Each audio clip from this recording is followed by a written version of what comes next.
Bonjour à toutes et à tous et bienvenue au Parti de Gauche pour le nouvel épisode de notre émission. Aujourd'hui, on reçoit Sename Kofi Agbojinou, architecte et anthropologue. Et avant de commencer, n'hésite pas à t'abonner et à activer la cloche si tu veux voir plus de contenu. Bonjour Sename, Bonjour. merci d'avoir accepté l'invitation pour notre émission. Est-ce que tu peux commencer par te présenter? Donc, je m'appelle Sename, je suis, on va dire, principalement architecte. Je travaille sur le continent africain aussi essentiellement, même si je suis souvent un peu partout, y compris en France. Très bien. Pourquoi avoir choisi l'architecture et l'anthropologie comme domaine? En fait, c'est pourtant simple, hein. L'architecture, bien comprise, ce n'est que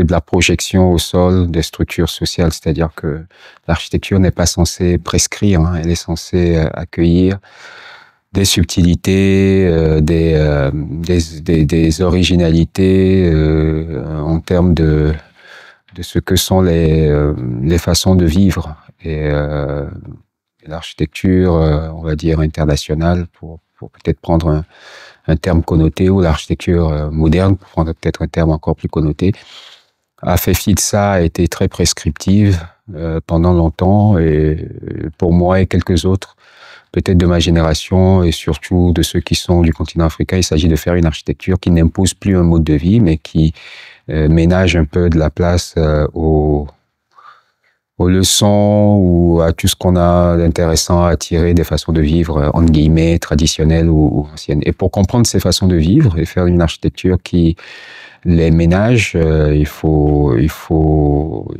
s'intéresser aux structures, et la science qui permet le plus cela, de comprendre les modes de vie, c'est l'anthropologie. Voilà, disons que j'ai fait de l'anthropologie pour ne pas être un architecte qui force des façons de vivre, mais qui soit à l'écoute de certaines originalités. Très bien. Et du coup, pour vous, l'architecture, en fait, c'est quoi? C'est une forme de résistance un peu au modèle standard occidental, cette modernité-là? Oui, oui. Alors, de l'Afrique, oui, radicalement. L'architecture est globalement coloniale sur ce continent-là, l'architecture d'aujourd'hui. Mais plus globalement dans le monde, l'architecture, pour plusieurs raisons, dont une qui n'est pas accessoire, qui est que c'est une des industries les plus polluantes. L'architecture, pour plusieurs raisons, est problématique. Et donc, vouloir être architecte et être architecte avec un peu de sens et de responsabilité, c'est forcément une posture de résistance, oui. Très bien. Et donc, vos recherches portent principalement sur l'architecture vernaculaire. Pour vous, qu'est-ce qui fait la force de l'architecture vernaculaire, pardon, face au modèle économique capitaliste et aux logiques en fait capitalistes du monde dans lequel on vit aujourd'hui?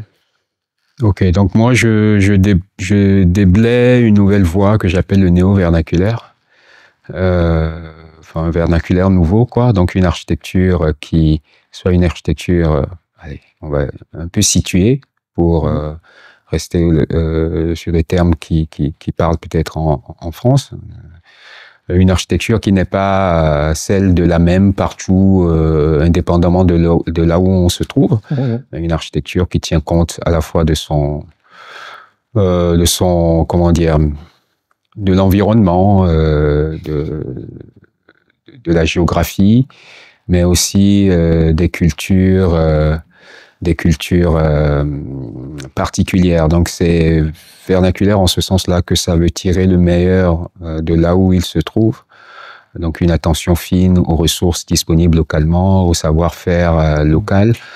Et en faisant ça, ce qui se passe généralement quand vous faites très situé, c'est que vous êtes plus économe. Vous rentrez dans des circuits beaucoup plus courts. Vous êtes aussi plus attentif. Et donc, une faible empreinte environnementale dans ce que vous produisez.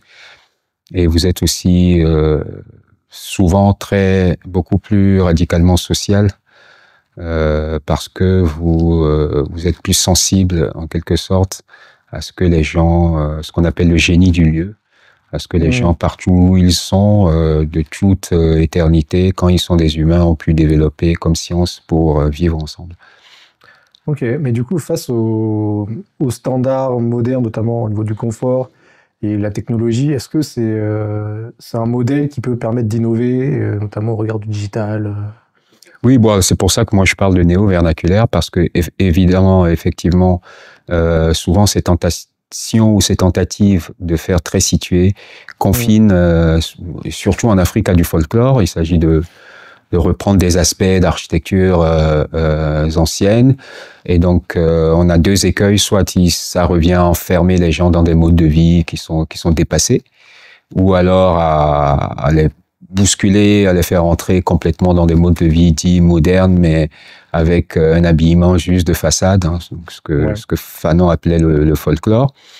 Chez moi, il s'agit à la fois donc de ménager les qualités des façons de faire, entre guillemets, traditionnelles ou plus scientifiquement vernaculaires, mais en ne faisant aucune concession, en ne renonçant à rien de ce de ce que sont les qualités d'un mode de vie radicalement contemporain.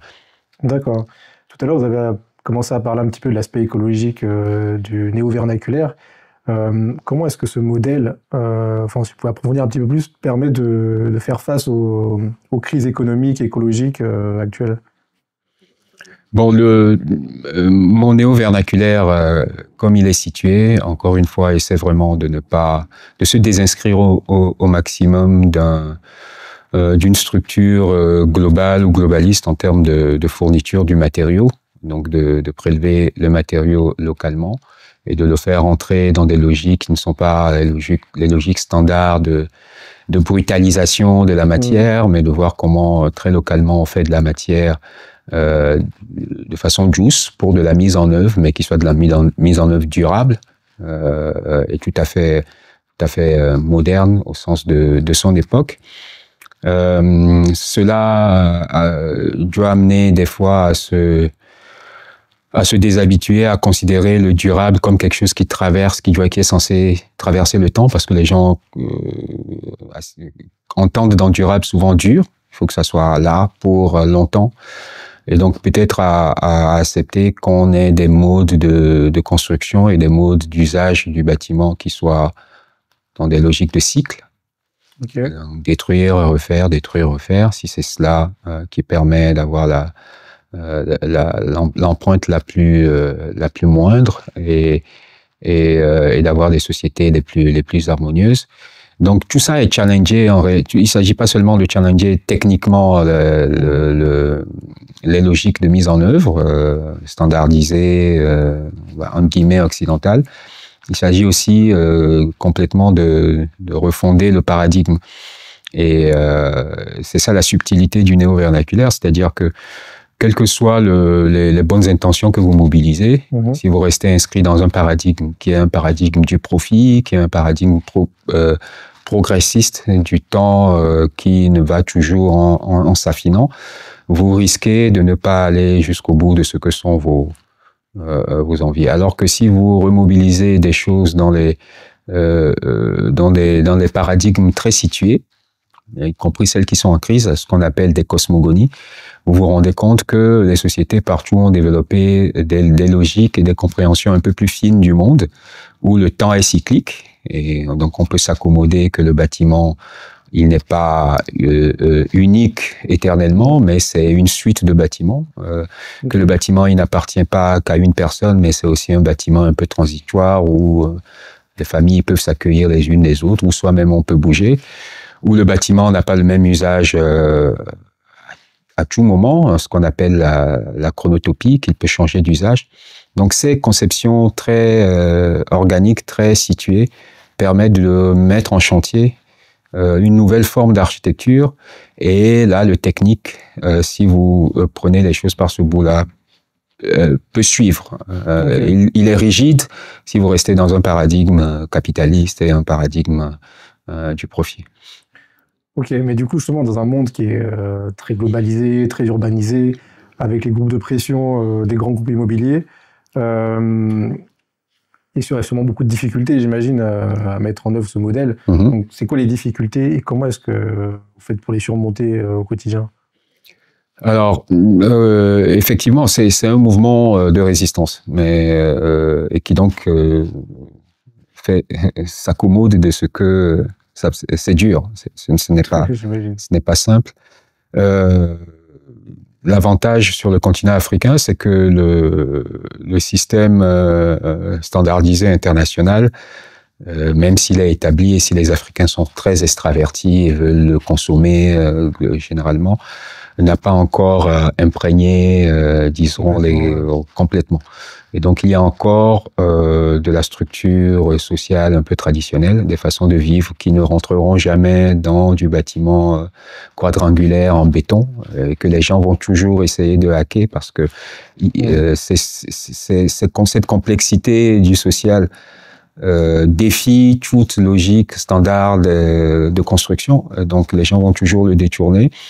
Il y a des logiques de solidarité qui ne s'accommodent pas non plus du fait qu'on a une porte fermée et que les seuils ne soient pas aussi facilement challengeables que dans les logiques traditionnelles. Donc nous, on s'appuie beaucoup sur ça, sur ces survivances de façon de faire qui résistent, même si elles ont de plus en plus de mal. Et donc, plus tu es situé, plus tu peux mobiliser de la résistance. Okay. Donc, l'ambition, ce n'est pas de proposer à travers le néo-vernaculaire une forme unique globale, mais de proposer une espèce de transversalité qui, selon chaque site situé, peut se développer. Et de toute façon, c'est un peu comment dire, ce que nous prescrit les challenges et les mots de notre temps, c'est de se désinscrire de la sorte de grande vision globalisée du monde, de cet universalisme, pour penser un pluriversel et un réseau de situations qui pourtant peuvent se renseigner les unes les autres. Et si ça peut me permettre d'ouvrir sur les nouvelles technologies, je dirais que c'est aussi ce qu'indique le développement des nouvelles technologies. Les technologies sont en faveur de cette sorte d'archipel, de beaucoup de différents qui s'échangent et qui se complètent. Et le problème de la Silicon Valley, c'est justement que la Silicon Valley prend ce potentiel très distribué des nouvelles technologies et lui aussi veut le forcer à rentrer dans un paradigme unique comme l'architecture l'impose aujourd'hui. Et donc, il y a un potentiel, y compris dans les technologies du digital, de faire cette chose que j'appelle le néo-vernaculaire. D'accord. En fait, du coup, le néo-vernaculaire, au final, c'est un modèle qui propose de faire plusieurs modèles, en fait. Si je comprends bien. Ouais, c'est un transversal qui propose de sublimer tout ce qu'il y a comme archives un peu distribuées, très...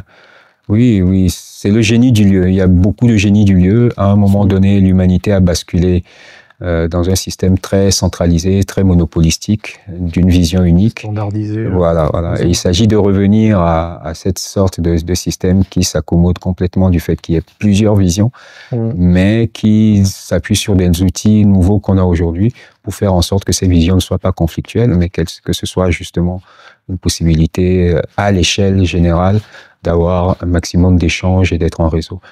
Mais il y a quand même, du coup, j'imagine, une forme donc des critères qu'il y a, parce que je parlais de l'écologie tout à l'heure, donc c'est quand même des critères qui sont pris en compte même malgré le fait que le modèle soit adaptable dans différents lieux différents, en fonction de la localisation. Mais du coup, l'aspect environnemental, quand même, j'imagine, rentre en ligne de compte. Donc c'est une espèce de standardisation, en tout cas au niveau des critères, si j'ai bien compris. En fait, oui, c'est ça, mais c'est très facile. Le problème ne se pose presque pas parce que comme il s'agit d'en venir au génie du lieu, on se rend compte que tout ce qui est challenge, y compris environnemental, auquel on est confronté aujourd'hui, sont désamorcés, en fait. Parce que toutes les sociétés, pour leur espace, ont toujours été écologiques. aucune société qui pense pour lui-même, pour son espace, n'est une société qui assume d'être en conflit avec l'environnement, parce qu'il est dépendant de l'environnement. Il va pas. Okay, ouais. Donc c'est le système général, le système qui est déclenché par la modernité. Il faut comprendre la modernité comme quelque chose qui naît en Europe à peu près vers le XVIIIe siècle, avec de très très très bonnes intentions, un bon projet de libérer l'homme.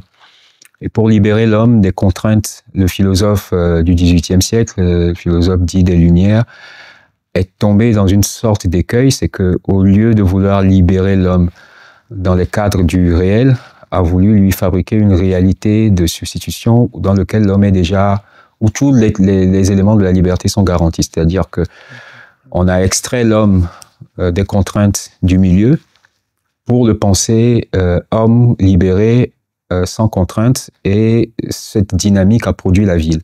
C'est-à-dire la ville, c'est ce qui met à distance toute la contrainte naturelle. C'est un environnement complètement maîtrisé où du coup l'homme n'obéit qu'à des règles qu'il se donne lui-même. Et en faisant ce processus qui est d'extraire l'homme de la nature, on a additionné d'autres extractions. On s'est dit que l'homme extrait de la famille, c'est un homme encore plus libéré parce que c'est trop de liens, trop de contraintes qui sont celles du sang, de la tribu, etc., etc. Et que l'homme devrait être individualiste au lieu d'être individuel. L'homme est devenu individualiste au lieu d'être individuel. Et donc tout ce processus de la modernité, tout le libéralisme qui est l'effort d'émanciper l'homme de toute contrainte, l'a de plus en plus coupé de cette attention à la nature, par exemple, qui est tout à fait spontanée chez les sociétés dites traditionnelles, les sociétés dites organiques.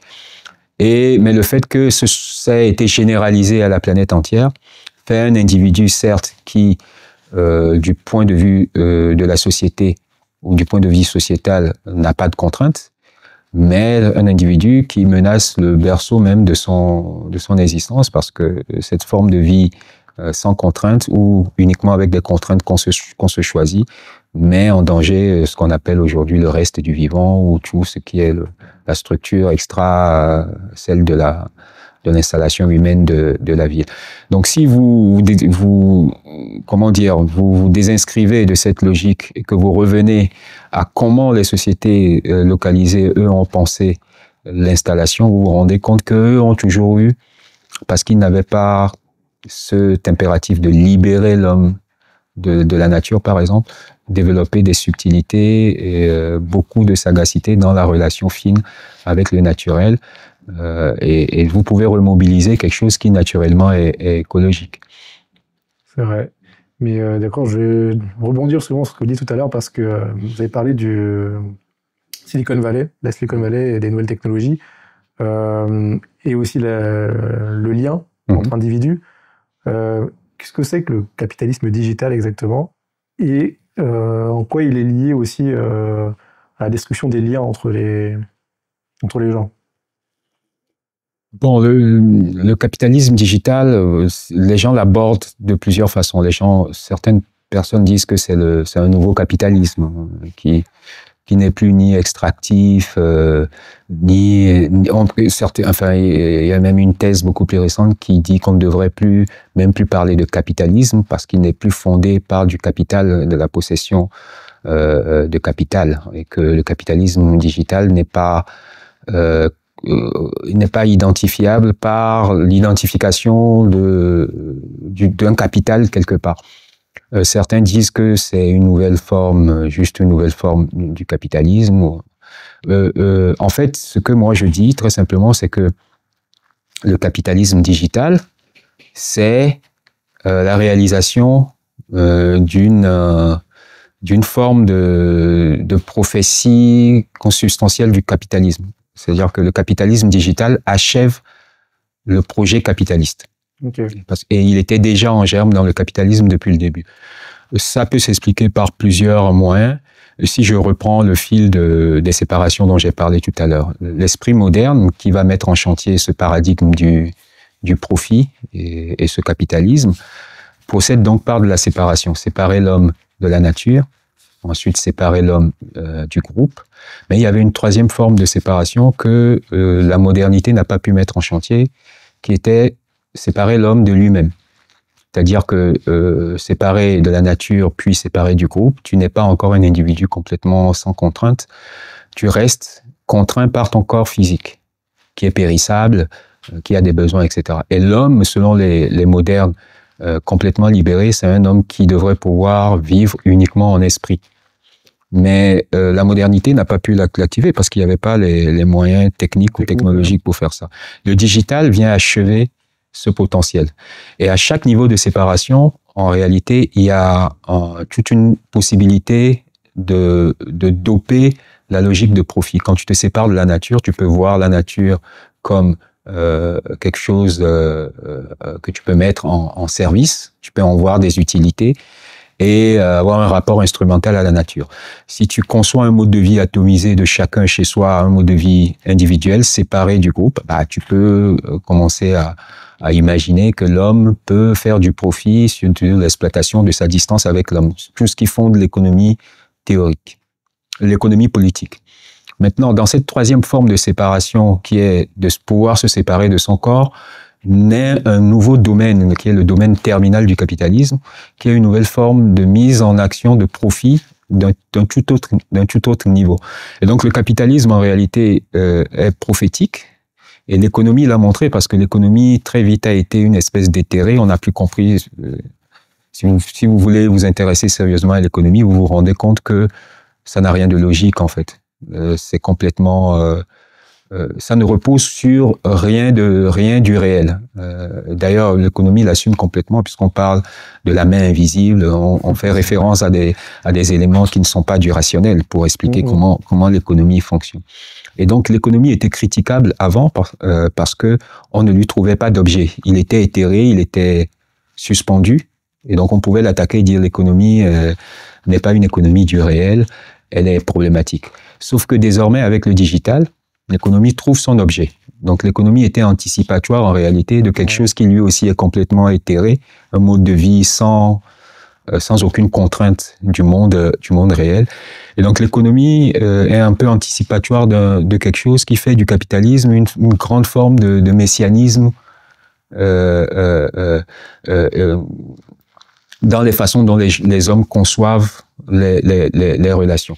Donc, le capitalisme digital est la forme achevée, en quelque sorte, du capitalisme, peut-être la forme terminale, en tout cas de mon point de vue, la forme terminale du capitalisme, et il est le dernier grand coup de hache, mais cette fois-ci ce n'est pas un grand coup de hache dans la liane, la séparation avec la nature, ni dans le lien, mais dans quelque chose que j'appelle la ligature, c'est-à-dire que maintenant l'homme peut considérer qu'il peut se déployer sans corps, et cela produit tout un certain nombre de possibilités, de concepts qui font de notre temps des temps complètement passionnants à vivre avec tous les problèmes qu'on peut imaginer que ça va poser. Oui, effectivement. Mais du coup, comment est-ce que l'architecture, avec l'architecture, on peut lutter contre ça et recréer du lien, justement Bon, si on suit mon raisonnement, la réponse est très simple. Une architecture qui veut résister à ce messianisme en essence dans le capitalisme est une architecture qui devrait verrouiller l'homme dans son corps, obliger l'homme à bouger. Donc, toutes les architectures où vous êtes fixé et vous mobilisez de la possibilité d'interaction sans votre corps, et vous êtes dans votre fauteuil, ce n'est plus votre corps qui ressent, mais c'est des fenêtres qui sentent s'il fait froid et chaud, se ferment et s'ouvrent à votre place. Ce n'est plus vous qui vous levez pour aller au restaurant, mais c'est des drones qui viennent vous lever. Ce n'est pas votre cerveau qui produit de l'intelligence, mais c'est des algorithmes qui décident pour vous. Ce n'est pas votre verbe qui donne foi, mais c'est vos données qui vont dire à votre banquier si vous êtes solvable ou pas. Toute architecture qui favorise cette dernière séparation, la séparation ultime de l'homme avec son corps, il faut les mettre à distance et faire des architectures qui multiplient le geste, vous rendre le corps non pas contingent, mais nécessaire pour vivre l'architecture. L'architecture doit ensuite être une architecture qui accueille du lien, doit pouvoir être une architecture où les liens sont multipliés, où on n'est pas isolé de chacun chez soi. Et puis ça doit être, pour finir, une architecture qui accueille de la nature. Donc, c'est les lieux un peu de résistance si on suit la logique de la séparation qui nous mène aux problèmes dont j'ai parlé. Ok. Du coup, on va parler un peu de votre parcours et de vos projets. Qui sont les figures qui vous ont inspiré et qui vous ont poussé du coup à être architecte et anthropologue aussi du coup?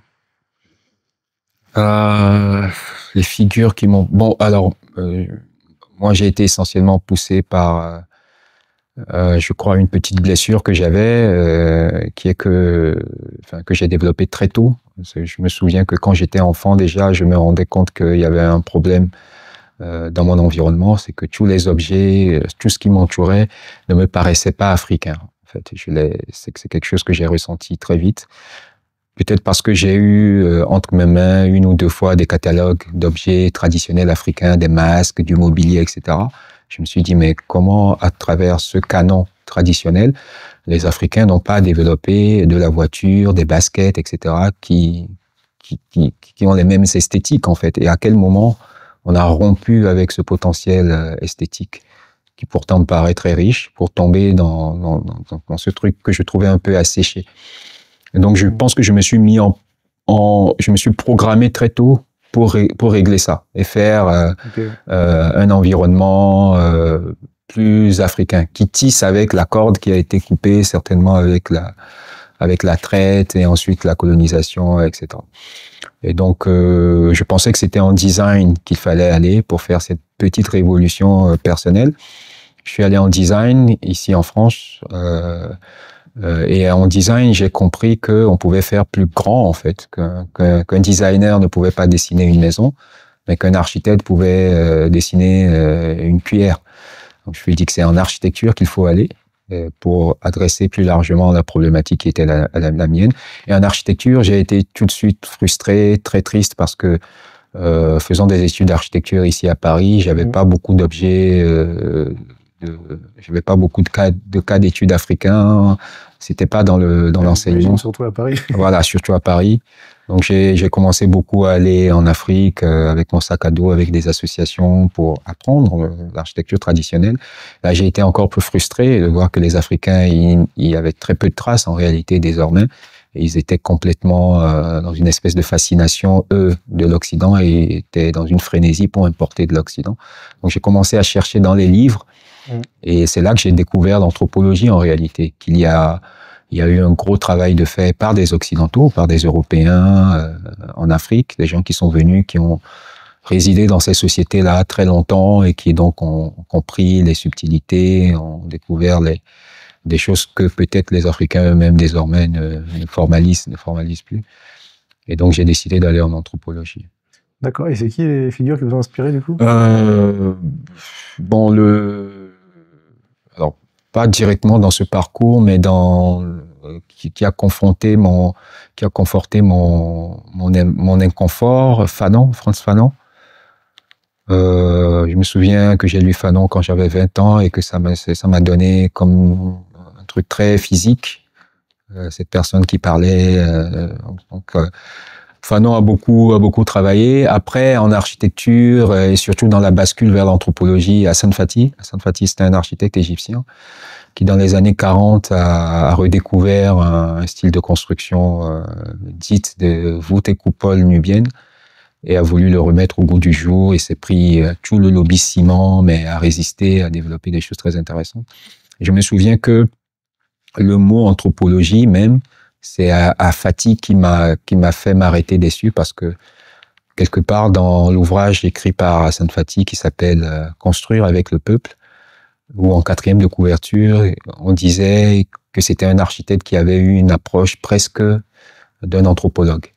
Je me suis dit, ok, c'est peut-être là qu'il faut aller voir. Et c'est comme ça que je me suis de plus en plus intéressé à l'anthropologie et que j'ai fini par m'y inscrire. Ok. Et vous avez fondé du coup l'Africaine d'architecture. Est-ce que vous pouvez nous expliquer un petit peu ce que c'est, les objectifs et les impacts observés? Alors j'ai fondé, pendant que j'étais encore étudiant en architecture ici en France, une association, loi 1901, qui s'appelle l'Africaine d'architecture. C'était censé être une plateforme complètement ouverte où tous les architectes, designers, sociologues, anthropologues, enfin tous les praticiens, experts, activistes qui comme moi, voulait adresser les questions de la ville en Afrique, peut-être qu'on en parlera après, pouvaient se retrouver pour réfléchir ou directement agir. Et avec cet espace, on a commencé très vite à faire des choses sur le continent. D'abord à construire ponctuellement pour des gens qui voulaient construire dans le bon esprit, donc souvent en matériaux terre, mais très moderne. Okay. Puis un gros intérêt avec cette structure pour les questions du digital et de la digitalisation sur le continent. Donc c'est l'Africaine d'architecture, une association qui anticipe une problématique qui, je pense, va être de plus en plus discutée, qui est celle de la ville africaine. Du coup, justement, pour rebondir là-dessus, là, vous avez construit où Bon, on a construit essentiellement autour du Togo. Okay. Là, on finit, on passe en chantier sur un projet au Ghana, qui est un lycée. On vient de finir une galerie d'art au Bénin. Okay. D'autres projets à venir au Bénin. Moi, j'ai construit au nord du Togo. On a fait quelques projets au Sénégal aussi. Ouais, c'est assez varié. Du coup, c'est vraiment toute l'Afrique déjà. L'Afrique de l'Ouest, essentiellement. Ouais.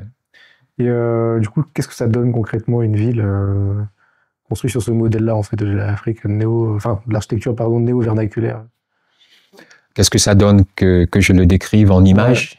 Alors, en réalité, moi, je ne sais pas. Hein, ce n'est pas un modèle figé, arrêté. Moi, je donne juste des outils et je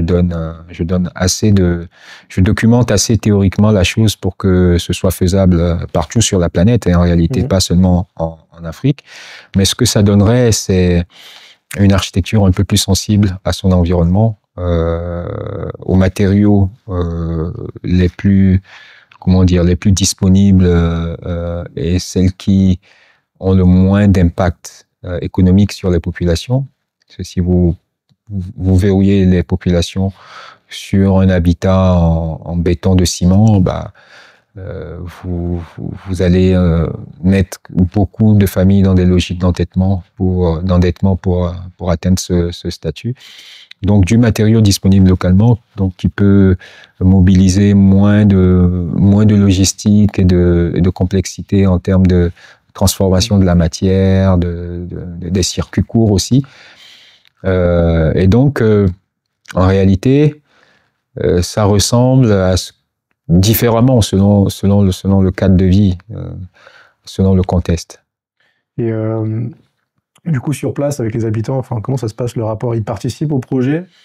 Oui, alors on essaie de faire de chacun de nos chantiers des chantiers écoles. C'est-à-dire, au lieu de venir en architecte et de livrer quelque chose et de partir, on accueille les gens, les chantiers deviennent des lieux où aussi les gens apprennent pour que les techniques qui sont des techniques qui ne sont pas du tout vulgarisées recommencent à diffuser. Parce que le problème de la construction dans des matériaux dits locaux aujourd'hui et des matériaux disponibles localement, c'est que paradoxalement, ça revient cher de construire en terre que de construire en béton aujourd'hui, parce que les techniques ne sont pas vulgarisées. Et donc, si tu veux faire ta maison en terre, tu es obligé d'aller chercher un spécialiste de la terre, alors que n'importe quel entrepreneur, n'importe quel maçon sait faire du béton désormais. Donc, il y a un surcoût du fait que les techniques ne sont pas démocratisées. Okay. Donc, il s'agit de réenseigner ces techniques-là de façon la plus large possible. Et ça impactera au fur et à mesure le coût. Et demain, on pourra tomber dans des coûts beaucoup plus normaux, puisque normalement, la terre, par exemple, devrait revenir 60% moins cher que le parpaing ciment. Justement, pour rebondir sur la question de l'apprentissage, comment est-ce que vous pouvez développer un petit peu plus sur comment est-ce ce que vous pouvez du coup transmettre aux nouvelles générations et comment est-ce qu'ils peuvent se réapproprier du coup votre modèle et vos méthodes, en fait, vos techniques? Bon, les techniques ne sont pas radicalement neutres. Hein. Si je prends la terre, les techniques de mise en œuvre de la terre ont des millénaires. Hein. Si vous avez des exemples de bâtiments en terre de l'époque des pharaons qui ont 2500 ans, qui sont toujours debout. Donc les différentes formes de mise en œuvre de la terre, en fait, en réalité, nous ne les inventons pas. Ce que nous amenons comme logique, qui font que nous sommes néo-vernaculaires, c'est que nous les mettons en œuvre des fois avec un peu d'éléments de stabilisation. Que quand tu stabilises la terre, c'est que tu lui permets de résister un peu plus à ce qu'elle craint le plus, qui est l'eau, en réalité. Donc tu peux stabiliser avec du ciment ou de la chaux, si tu veux vraiment rester dans du naturel, et surtout dans la mise en œuvre. Il y a maintenant des mises en œuvre qui correspondent plus à tout le confort que légitimement n'importe qui vit au XXIe siècle veut avoir, au réseau que tu mets en place. Parce que dans les systèmes de construction traditionnels, souvent tu vas observer que en réalité, une seule maison mobilise tout un village. Et tout le village construit une maison et tout le village construit la maison du suivant. C'est aussi ce qui fait que tout le monde est le bienvenu dans chaque maison. C'est parce que personne n'a construit sa maison tout seul. Donc la porte est ouverte. En plus, voilà, exactement. Et donc comment cette chose qui est très liée ou du technique qui est très lié au social, comment tu le ménages dans une configuration où tu es un prestataire, que tu viens offrir juste une maison, tu es un étranger à la communauté dans laquelle tu viens proposer ton bâtiment. C'est là où nous essayons de développer des solutions pour que la maison ne devienne pas quelque chose de complètement impersonnel, mais continue à jouer son rôle de liant qu'il a dans les sociétés traditionnelles. Ok. Et du coup, tout à l'heure, vous avez commencé un petit peu à développer les projets futurs. Est-ce que vous pouvez nous en parler un petit peu plus sur les projets qui vont émerger bientôt? Bon, là, on est très occupé par un projet de création d'un centre de recherche justement sur des matériaux alternatifs. Donc des matériaux biosourcés, des matériaux qui proviennent de recyclage de déchets, ou des matériaux améliorés, centre de recherche qu'on projette sur le Bénin, dont on voudrait faire un centre à dimension un peu panafricaine, c'est-à-dire qui pourra agir globalement sur la sous-région ouest africaine. En fait, c'est un centre qui devrait adresser la problématique de ce qu'on appelle la conurbation du golfe de Guinée. Il est en train de se former actuellement une ville unique de Lagos à Abidjan. Et une ville unique, ouais. Et ce serait donc une ville à cheval sur 4-5 pays. À cause de la démographie sur le continent, avec d'un urbanisme de plus en plus accéléré. Donc c'est une ville qui va émerger dans les 25 prochaines années, et ce sera la plus grande ville du monde. Et c'est une ville qui va impacter formidablement la planète entière. Si elle est construite entièrement en béton, dans des logiques de béton, de ciment, vous pouvez imaginer l'impact que ça va avoir. Donc, nous, on veut ce centre aussi pour penser quelles sont les alternatives, quelles sont les formes de béton vert qu'on peut mobiliser pour faire une ville qui est censée digérer une grande part de la démographie mondiale sans devenir une ville problématique pour la planète. Mais c'est combien de kilomètres carrés, ça, de Lagos à Abidjan? Voilà, je ne saurais pas vous dire précisément, mais c'est un petit chapelet de capitales. Lagos, c'est la capitale du Nigeria, Cotonou, celui du Bénin, Lomé pour le Togo, Accra pour le Ghana, et Abidjan pour la Côte d'Ivoire, qui sont des capitales qui sont en train de s'étendre. Et à un moment donné, toutes ces villes vont se toucher. Et ça va faire un continuum urbain sur... je ne veux pas dire de bêtises. C'est assez inédit, ça, j'ai l'impression, dans l'histoire. Ça va être, comme je l'ai dit, la plus grande ville du monde, et c'est une ville qui aura un statut régional. Et il y a 5 villes de cette taille-là qui vont apparaître sur le continent africain. Toutes drivées par ce qu'on appelle déjà des mégapoles. Donc c'est Lagos, c'est le Caire, c'est Kinshasa. Voilà. Des villes qui sont déjà toutes à près de 20 millions d'habitants.